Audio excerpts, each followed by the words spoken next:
We've got an interstellar visitor, ESA ramps up reusability tests, NASA's Mobile Launcher 2 rises to its final height and might just have been saved by whatever's going on with NASA's budget, but what else will be affected by the new bill? We've got all that and more coming up this week in Spaceflight.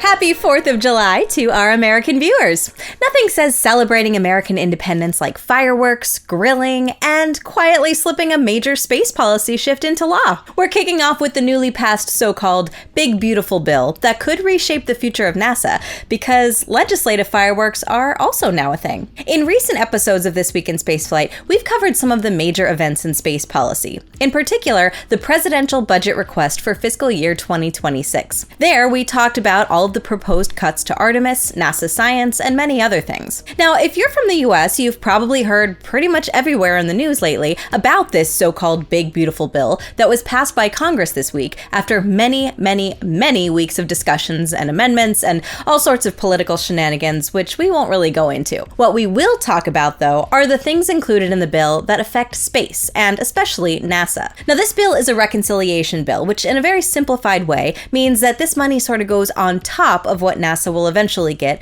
once a formal budget is established for future fiscal years, including the upcoming fiscal year 2026. The bill adds quite a lot of things, but most notably, it saves future Artemis missions, so to speak. While the presidential budget request for 2026 proposed the termination of SLS and Orion after Artemis 3 and the cancellation of the Gateway lunar station, this bill introduces money to fund SLS, Orion, and Gateway. Of the nearly $10 billion allocated to NASA to use from fiscal year 2025 to fiscal year 2032, $2.6 billion go to fund Gateway, and $4.1 billion go to launch SLS launches for Artemis 4 and Artemis 5. This bill funds those launches through fiscal year 2029, meaning that other elements like the Exploration Upper Stage and Mobile Launcher 2, which will debut on Artemis 4 with the Block 1B version of SLS, are essentially saved from cancellation, at least for now. The bill also allocates $20 million to use on the Orion spacecraft for Artemis 4, as well as for its future reuses. And it is worth a reminder that the Orion capsule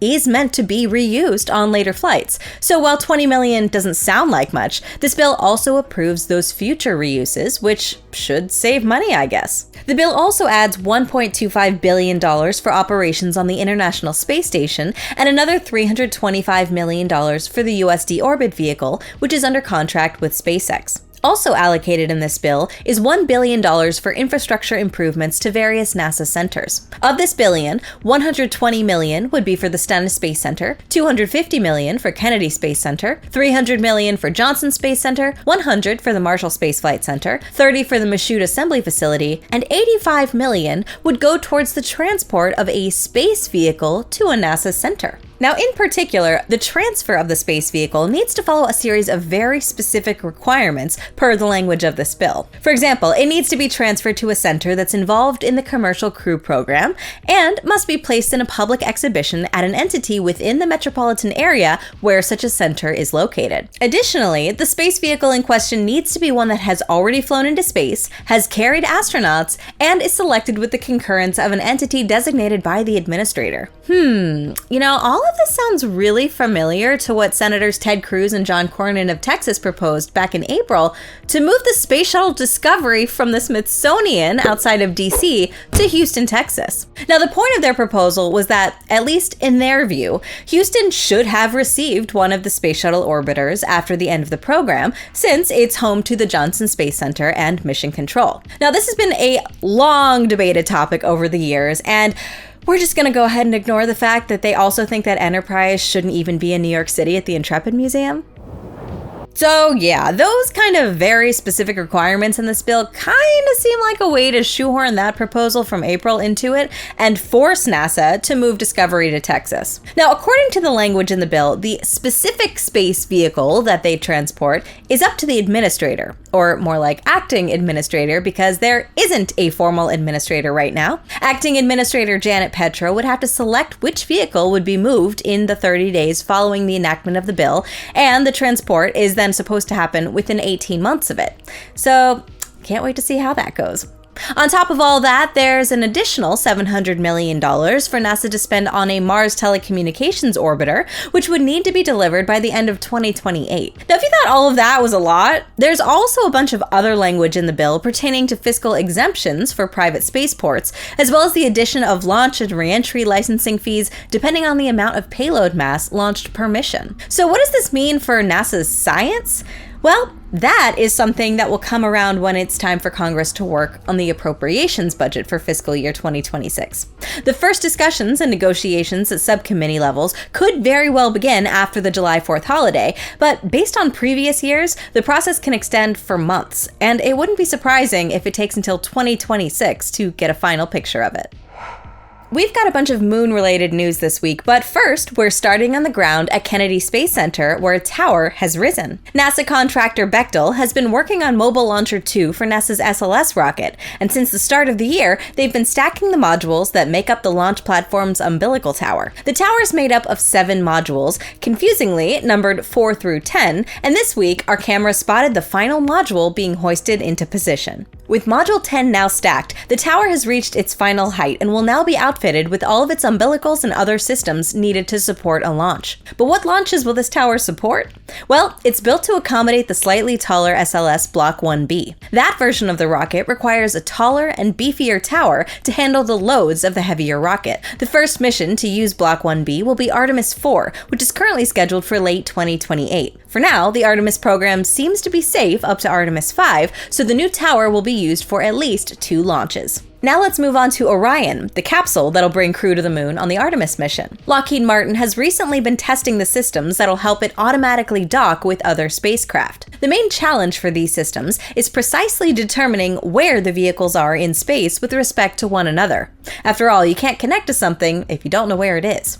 Orion solves this problem using a combination of cameras and LiDAR. When the vehicles are far apart, Orion uses the cameras to determine the position of the other spacecraft, but when they get closer together, the LiDAR system kicks in for even more precision. Lockheed Martin tested these systems at 2 locations. In Santa Cruz, California, the company performed the test outdoors by flying a drone towards a LiDAR system. This allowed them to test the system at various speeds, angles, and distances, from over 1 kilometer away all the way down to 10 meters. To test the final stretch, the company used its Space Operations Simulation Center in Denver, where the system was tested from approximately 50 meters all the way down to 0. The system will also perform a test in space during the Artemis 2 mission, scheduled for next year. During this mission, the astronauts will pilot Orion through proximity operations using the interim cryogenic propulsion stage as a target. Another thing on the to-do list for the Artemis 2 astronauts is testing a laser communication system. This technology is 10 to 100 times faster than traditional radio transmissions, which means it's great for sending loads of data, including 4K video, which we all love to see. Now, this technology isn't completely new in spaceflight. NASA's Psyche mission includes a demonstration payload that sends data back from deep space using lasers,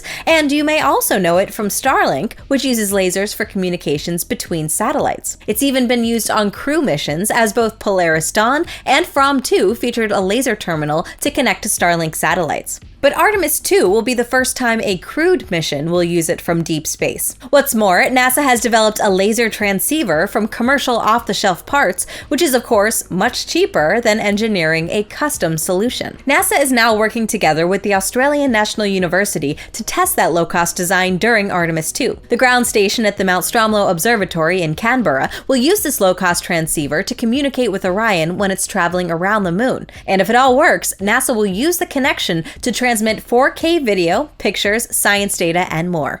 So let's hope that it's successful, because we'd sure love to see those pretty pictures. And speaking of pretty pictures, the International Lunar Observatory Association wants to send a telescope to the moon and announced this week that they've selected Astrolab's Flex rover to deliver their flagship ILO-1 payload to the lunar South Pole on the rover's very first mission. Astrolab designed the Flex rover so that it can be used by astronauts to drive around on the moon and cover greater distances. But it can also be remotely operated from Earth when there are no astronauts around to drive it. This week, Astrolab revealed the latest iteration of Flex, which incorporates many improvements from years of testing. The first Flex mission is scheduled for no earlier than December of 2026 and will feature the lunar observatory mounted on its light bar. And ILO-1 is a small payload with big plans. Not only does it have the hardware to image the Milky Way, but it will also function as a commercial communications relay to exchange data between Earth and the lunar surface. From the moon, next we go to Mars, where it turns out you can teach an old spacecraft new tricks.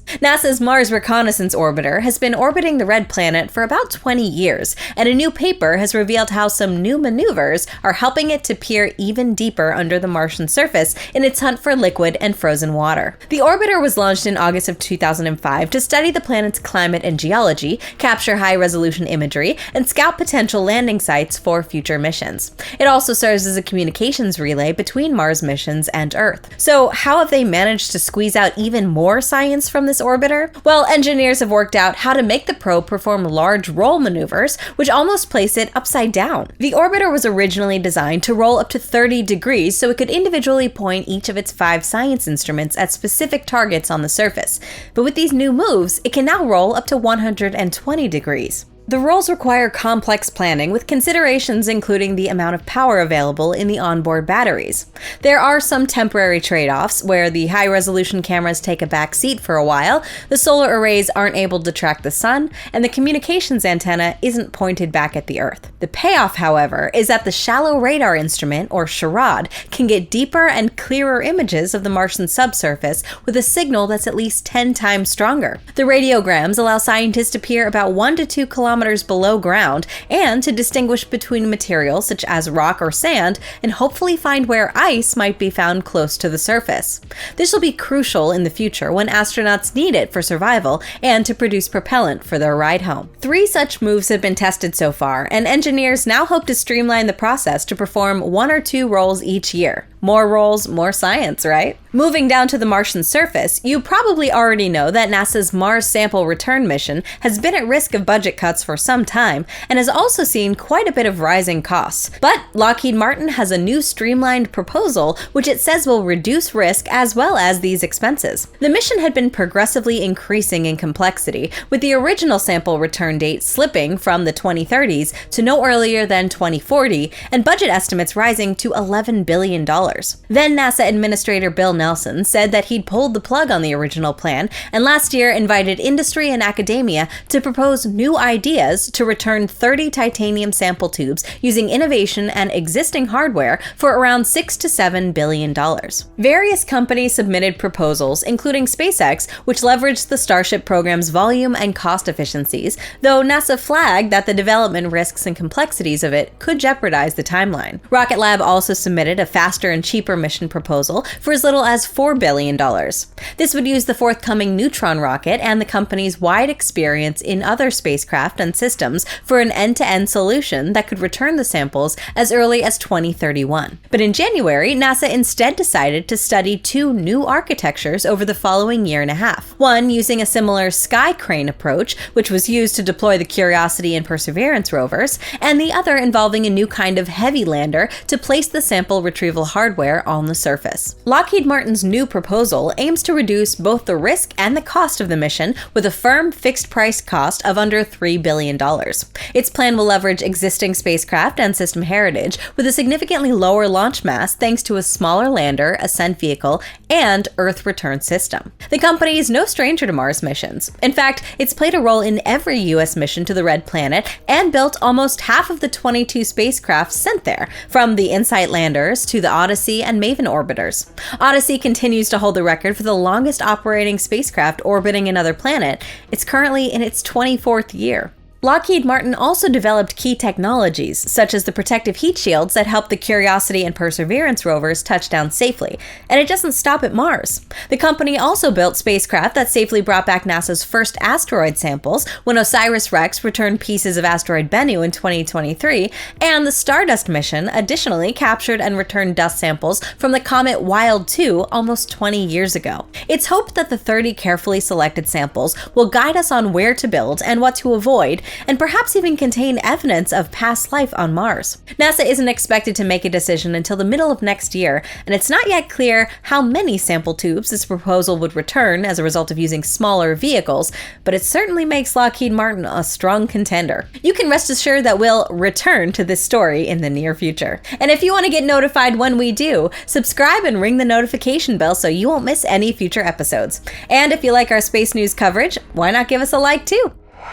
Europe is on the road to reusability. Quite literally. The Themis reusable rocket demonstrator has now completed its milestone 2-week journey by boat and truck, traveling 3,000 kilometers across 5 countries from France to the Esrange Space Center in northern Sweden. Built by the French-German Ariane group in the old Ariane 5 integration building, Themis is Europe's first full-scale reusable rocket demonstrator prototype. It's been developed under the European Space Agency's Future Space Transportation Program and is part of a wider project called SALTO, a consortium of 25 partners across 12 EU countries that's on a mission to advance Europe's future in space with a reusable rocket first stage. Themis uses a single next-generation Prometheus rocket engine and stands 28 meters tall with a diameter of 3.5 meters. Now that it's safely inside the new vehicle integration building, teams will complete the integration of some experimental payloads before finalizing Themis into a flight configuration. From there, it'll be moved to the launch pad for the first time, where it'll also receive its landing legs, which were tested last summer. New dedicated infrastructure has been developed specifically for this project at Launch Complex 3, with a 40-meter square launch pad and supporting infrastructure. In the weeks ahead, a series of combined tests will begin with a wet dress rehearsal and engine hot fire tests. Once passed, the demonstrator will take its first hop test, also known as vertical takeoff and landing. This will be a very low altitude 20-meter test at first, which we can expect no earlier than the end of this year. The data from this initial test would then inform 2 more advanced test flights in early 2026. A second demonstrator is already in development with design refinements, while a 3-engine variant is planned much further down the road. This will use the lessons learned from the test campaign to develop a reusable first stage for the Ariane Next rocket, which is expected to debut in the 2030s. As the Themis demonstrator prepares for its test campaign, the Prometheus engine has completed its second hot fire campaign in Vernon, France. The cryogenic engine uses the gas generator cycle and burns liquid methane and oxygen as propellants. It's designed by the Ariane group to be throttleable with around 100 tons of thrust and can be reused 3 to 5 times. Most notably, the engine is intended to dramatically lower costs, which are said to be 1/10 of the hydrogen-powered Vulcain 2 engines used on the Ariane 5 and 6 rockets. This is achieved through extensive use of 3D printed parts. The engine's first hot fire test took place at the test bench in Vernon back in June 2023, with an additional test at the end of last year. The most recent tests in June used a second model of the engine, testing various thrust profiles and demonstrating 4 consecutive ignitions, a first for this type of engine in Europe. While comparable in power to Vulcain, which remains Europe's largest active engine, being able to restart Prometheus mid-flight will be crucial for Themis to relight its engines during descent and landing. A third Prometheus engine will next be subjected to even longer hot firing tests at the German Space Agency's P5 test bench in Lampoldhausen. Prometheus is named after the Greek mythological figure who stole fire from the gods and brought it to humans, while Themis was his mother. With these successful tests, Prometheus is still playing with fire, but for now, Themis is keeping him well and truly grounded. Now we'll take a look at some other stories across space, starting with VAST. The company's Haven demo has taken a big step forward by weathering its first real test of space vibes after being exposed to extreme temperatures and vacuum. The space station demonstrator underwent critical testing inside of the thermal vacuum chamber at NASA's Glenn Research Center. These tests simulated the harsh environments of space to ensure that components such as avionics, power, and propulsion systems can handle the cycles of extreme hot and cold temperatures, as well as the vacuum conditions the craft will face in space. With the previous round of vibration testing complete, these tests were the last environmental hurdle for the craft's critical subsystems. Haven Demo was originally slated to launch aboard SpaceX's Bandwagon 3 rideshare mission in April, but now it's expected to launch later this year aboard a Falcon 9. Once in orbit, the testbed will demonstrate critical systems such as propulsion, navigation, and flight control in space. Data and learnings from Haven Demo will then be integrated into the full Haven 1 station, which a Falcon 9 is due to launch in May of 2026. VAST has been developing its control room ahead of the launch, and with these tests complete, is now a giant leap closer to making the world's first commercial space station a reality next year. Interplanetary missions are usually very expensive, so what if we could study another planet without actually going there? Imagine you could study weather on Venus with a satellite that already exists. Well, that's exactly what a team of scientists led by the University of Tokyo did. They found that Japan's Himawari 8 and 9 meteorological satellites had accidentally observed Venus more than 400 times between 2015 and 2025.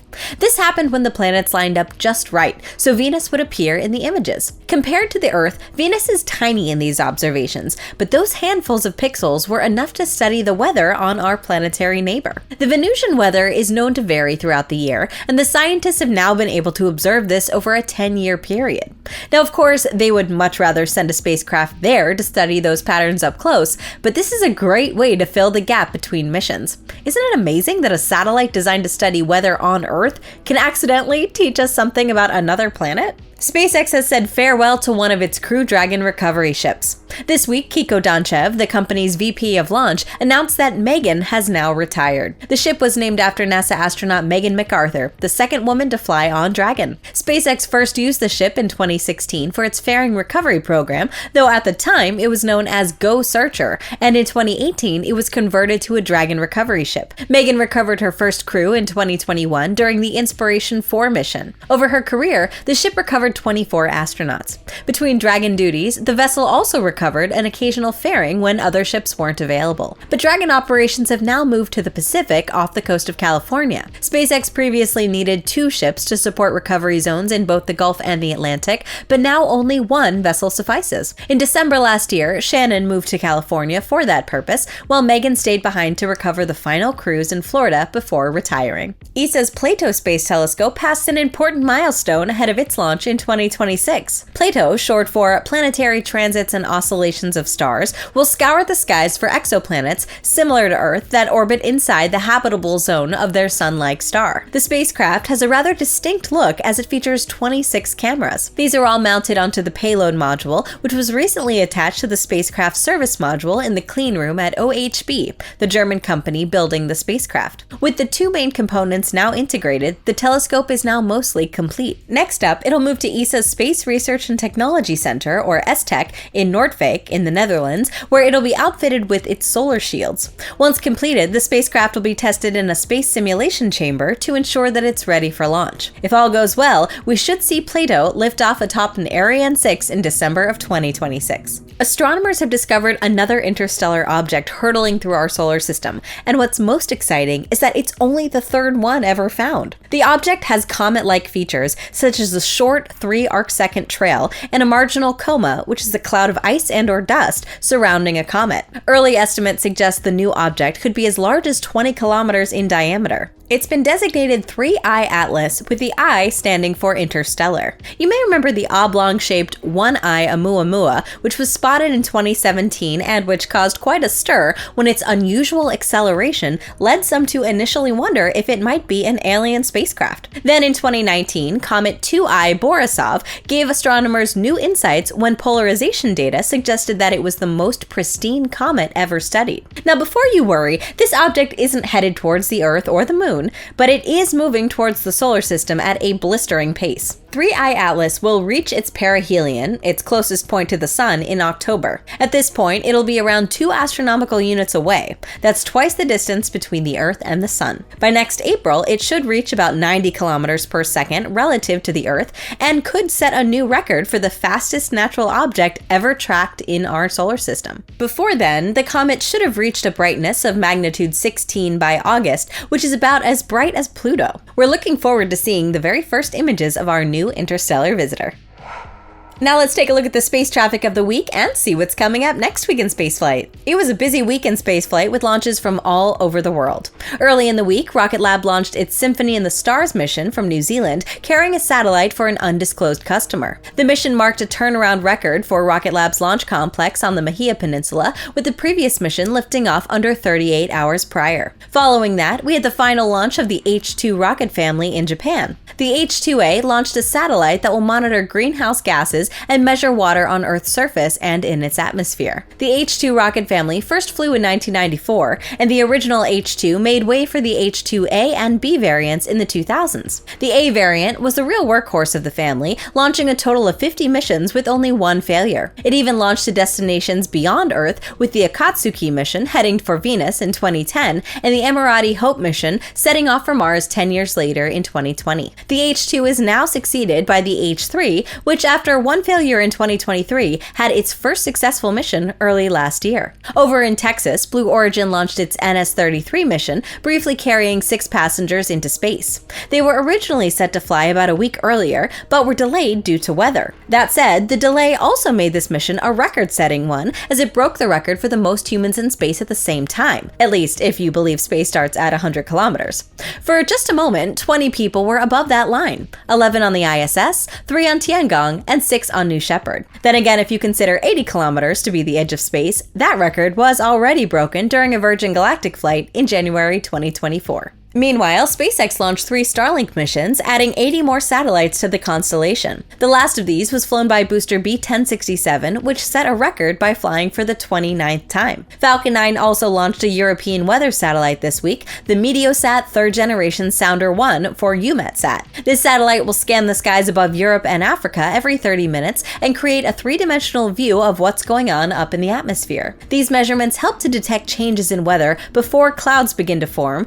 and are expected to enhance very short-range weather forecasts. The satellite also carries the Sentinel-4 instrument for the Copernicus program, which will provide hourly data on European air quality. A Changzheng 4B also lifted off from China, carrying a classified satellite, and over in Kazakhstan, the Progress MS-31 mission launched to deliver fuel, food, and supplies to the International Space Station. To make room for the new arrival, the Progress MS-29 spacecraft undocked from the Poisk module on July 1st, taking out the trash as it burned up in Earth's atmosphere. This week, we also wrapped up the first half of 2025, during which we saw 146 orbital launch attempts worldwide, 4 of which unfortunately ended in failure. In the month of June, we had 25 orbital launches, 15 of which were by SpaceX, and Rocket Lab following on the leaderboard with 4 Electron missions. It was also a rather quiet month in China, with only 3 launches taking off from there.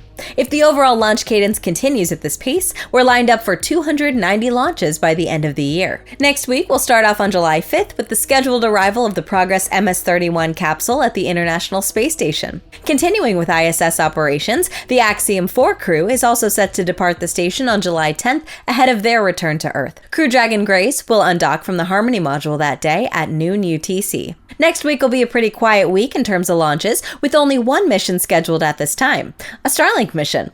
Come on, what else could it be? And it's expected to lift off from the Cape on July 8th. But of course, there's always a chance that another launch might pop up on the manifest, so keep your eyes on our next Spaceflight app and website for all of the latest updates. And that's your weekly update of Spaceflight news. I'm Alicia Siegel for NSF, and we'll see you all again next week to recap this week in Spaceflight.